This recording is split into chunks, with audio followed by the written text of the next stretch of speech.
Labdien, visi klātesošie, un šodien es tiešām pārstāvu Valsts kultūras iestāžu vadītāju apvienību Laiks kultūrai un pateicos sanāksmes rīkotājiem par iespēju uzstāties un paust manis apkopotos viedokļus, kurus ir izteikuši šīs organizācijas pārstāvji, un mēs esam politiski neitrāli, bet nevienaldzīgi.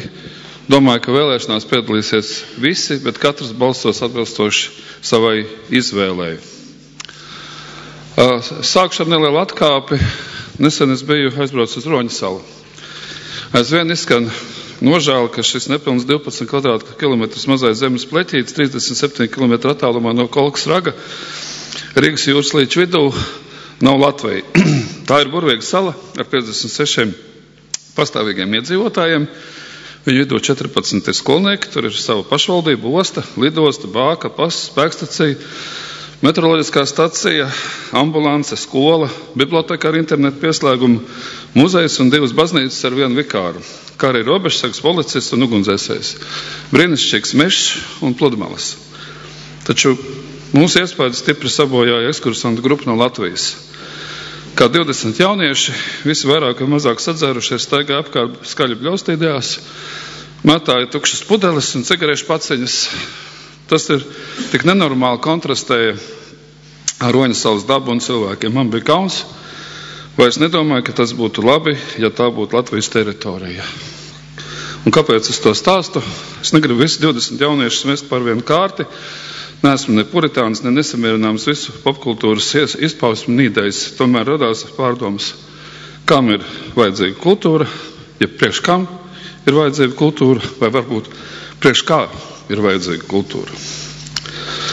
Un pēdējā laika notikumi parādīja, ka valsts finansētās kultūras institūcijas īsti nav pārstāvēts ne sabiedrībā, ne tur, kur tiek pieņemt lēmumu par tām. Un sākām pārunāt mūsu lietas un vienojāmies, ka ir nepieciešama savu sabiedrisku organizāciju. 2009. gada beigās tiek nolēmts dibināt biedrību. Juridiski tas notika 2010. gada 9. jūnijā. Biedrība Laiks kultūrai ir individuāla persona organizācija, kura neparedz valsts resursu izmantošanu. Mūsu mērķis nav aizstāvēt savas personiskās, stingri runājot pat arī ne mūsu darbinieku intereses. Mēs iestājamies par vērtībām, kuras ir būtiskas mūsu valstiskumam, mūsu identitātei, valodai, nācijas mantojumam, šodienai un rītdienai. Tagad biedrībā ir pārstāvētas visas kultūras institūcijas spektrs. Teātri, muzeji, kultūras augstskolas, koncertu iestādes, kultūra kapitāla fonds, kultūras pieminekļu aizsardzības inspekcija, nemateriālā kultūras mantojuma valsts aģentūra, kino centrs un citas iestādes. Uzskatām, ka Laiks kultūrai ir cieši jāsadarbojās ar Radošo savienību padomu, Radošo nevalstisko organizāciju apvienību un citām organizācijām. Radošums, kultūras izglītība un mantojums ir ne tikai savstarpēji bagātinošas, bet pat viena no otras pilnīgi atkarīgas sfēras. Mums ir iespēja apvienot visus savus spēkus vienotai cīņai par kultūru. Es nevēlos uzskaitīt medijos daudzkārt izskanējušos skaitļus par katastrofālo budžeta samazināšanu kultūras nozarei. Mēs vairāk kārt esam pauduši bažas par to, ka vēl šī gada beigās daudzām iestādēm nebūs iespējas sekt visus izdevumus. Taču vēl sliktāk ir tas, ka būtiski samazināts kultūras piedāvājums sabiedrībai. Sarūk iestudējumu, koncertu, filmu un izstāžu skaits. Jaunu grāmatu samazinājums par 1/4 licis samazināt ne tikai darba laikus bibliotekās, bet arī piedāvājumu plauktos. Atbalsts kultūras projektiem vienkārši sarucis 4 reizes. Par spītām mēs esam pārliecināti, ka aizvien kultūras notikumi ir daudz piesātināti nekā daudzās citās valstīs. Pagaidām. Laiks kultūrai ir ticies ar lielāko daļu Saeimas frakciju, kā arī partijām un apvienībām, kuras piedalās vēlēšanu kampaņā.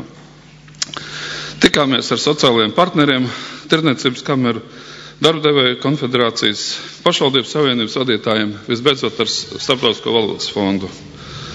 Man nav iespējams detalizēt analizēt katru no sanāksmēm. Tās bija dažādas, formālākas, neformālākas, visumā draudzīgas, bija arī zināms obstrukcijas elementi. Piebildīšu, ka partija par cilvēku tiesībām Latvijā tā arī nav atsaukusies uz mūsu vēlmu satikties. Valodas fonds apliecināja, ka kultūras finansēšana ir katras valsts lieta, bet premjers Valdis Dombrovskis publiski paziņoja, ka budžetu kultūrā vairāk samazināt nevar. Tomēr laiks kultūrai dalībniekiem nav īsti pārliecības tam, ka sliktākais jau ir aiz muguras. 17. septembra publiskajā diskusijā Latvijas Nacionālajā operā piedalījās vairāk kultūras ministru kandidāti. Diemžēl piedaloties valsts kancelēs un finanšu ministrijas pārstāvjiem netika slēpts, ka kultūrā budžetu var samazināt vēl.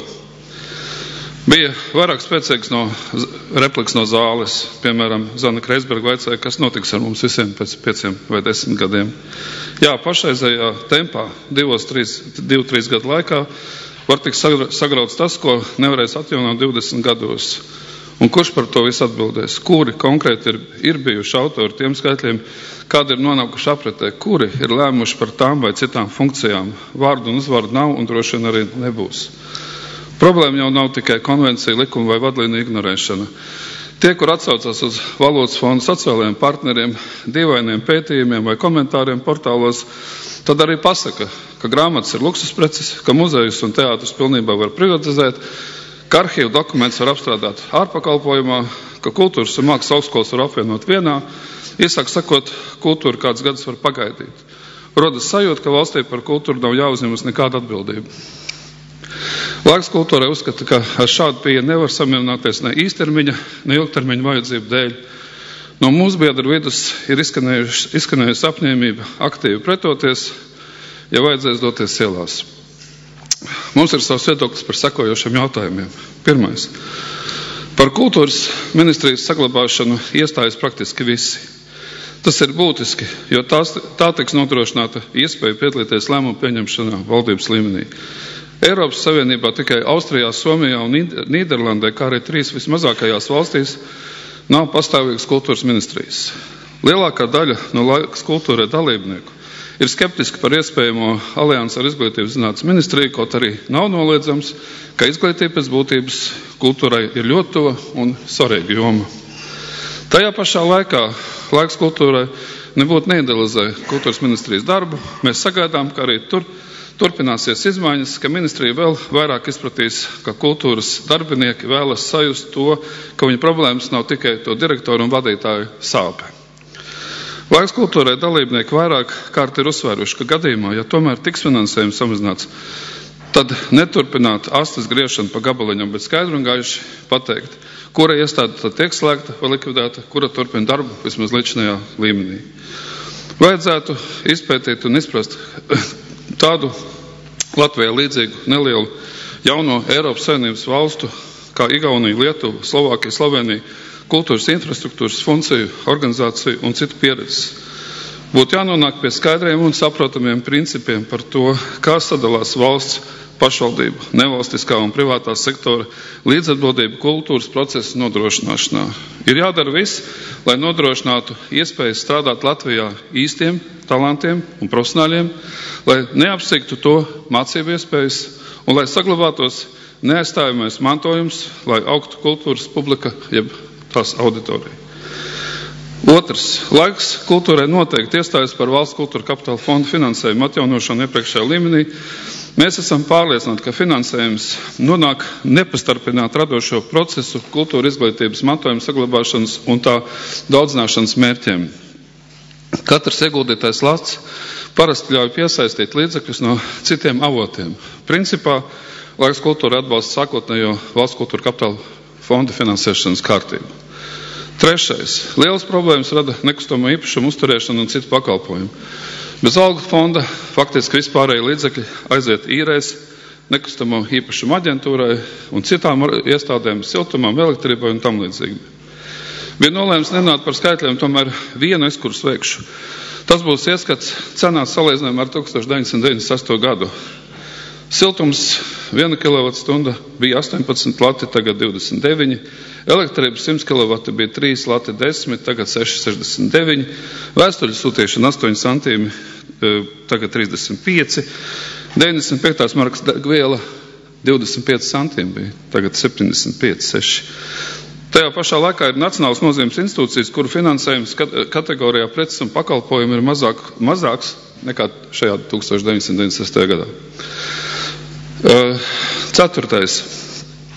Tā saucamā funkcija audita ietvaros ierēģi mācīja mūs, ka kultūrai jāpelna. Vienkārši jāpalielina ieņēmumi. Bez izpratnes, kādu vietu kultūras mantojums ieņem nacionālā koprodukta ietvaros. Kādu pievienoto vērtību dod radošums, inovācijas un kultūras pakalpojumi. Kādas līdzekļas kultūrā ģenerē vai nopelna jau tagad. Cik daudz netiešos labumus tautsaimniecībai rada tā saucamais kultūra turisms, cik augsta ir nodokļu nomaksas disciplīna, jeb cik lielas ir iemaksas, kuras atgriežas budžetā no nodokļiem, piemēram, kaut vai par Nacionālās bibliotekas būvniecību. Mēs vēlamies pierādīt, ka kultūra ir ekonomiski izdevīga arī tāpēc, ka tās labā slava ir viens no retajiem aspektiem, kas ārpus Latvijas veicina uzticēšanos arī tās biznesam. Diemžēl šobrīd tie paši minētie ierēģi no kancelējas un finanšu ministrijas vienīgais mūs varēja nomierināt pēdiņās ar to, ka turpmāk cerams, ka cenrāži, mūsu iestāžu maksas pakalpojumu cenrāži netiks visi apstiprināti ministru padomē, ministru kabinetā, bet tiks apstiprināti ministrijās. 5. Un tas nav pēdējais. Šodien kultūra ir būtisks faktors sociālo problēmu risināšanā. Kultūra ir nepieciešama vismazāk aizsargāto iedzīvotāju grupām, bērniem, cilvēkiem ar īpašām vajadzībām, vientuļiem un veciem cilvēkiem. Kultūra veicina identitāti, stabilitāti, savstarpēju cieņu, sabiedrisku saskaņu. Jā, arī lepnumu par kopīgām vērtībām. Iespējams, ka mums būtu jāizdod daudz mazāk līdzekļu nekā ir nogriezti kultūrai par vandālismu, seku likvidāciju, par cietumu uzturēšanu, arī ārstēšanu no narkomānijas un tā tālāk. Neticu, ka šīs lietas nav savstarpēji saistītas. Neiet taču cilvēki pēc teātra izrādes ielās, lai daudzītu telefonu būdeņus. Grāmatu lasīšana tomēr nerosina naktīs sirot pa ielām, lai laupītu. 6. Kaut kas droši vien nav kārtībā arī dialogā ar sabiedrību. Droši vien cēloņi ir daudz. Nav normāli, ka laikrakstā var uzdot jautājumu politiķim. Ja jums būtu jāizšķirās, kam dot līdzekļus ziedošajām ģimenēm vai Valmieras teātriem. Nav normāli, ja portālu nodaļas saucās kultūra un izklaide, bet 89% ir izklaide. Kā tas var būt, ka dziesmu svētkos piedalās 10, vairāki 100, tūkstoši dalībnieku un skatītāju, bet lēmumu pieņemšanu bieži ietekmē Delfu viedokļi. Varbūt vaina ir arī jāmeklē mums pašos, varbūt kultūras darbiniekiem atkal ir jāiet strādāt par skolotājiem, par tautas skolotājiem. Nobeiguma vietā. 90. gadā vienu nedēļu uzturējos kādā ģimenē Kopenhāgenes piepilsētā Birkerūdā. 2 lietas, kuras es nevaru aizmirst. 1. Saimnieki mani uzaicināja nākt līdzi uz Stīgu kvartetu koncertu.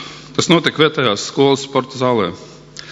Pēc Dānijas mērauklas labi muziķi, atceros violiniekam bija Stradivāri violi, biļetes nebija lētas, Kopenhāgena 40 minūšu attālumā, taču zāle bija pilna. 2. epizode. Birkerūdā bija tikko uzcelta jauna, ļoti laba pilsētas biblioteka. Darbinieks stāstīja, cik labvēlīga kultūrai ir vietējā pašvaldība. Es pavaicāju, bet kas notiks, ja vēlēšanās ievēlēs citus, tādus, kuri nebūs labvēlīgi bibliotekai un kultūrai? Atbilde bija momentāna. Tādus neievēlēs. Paldies!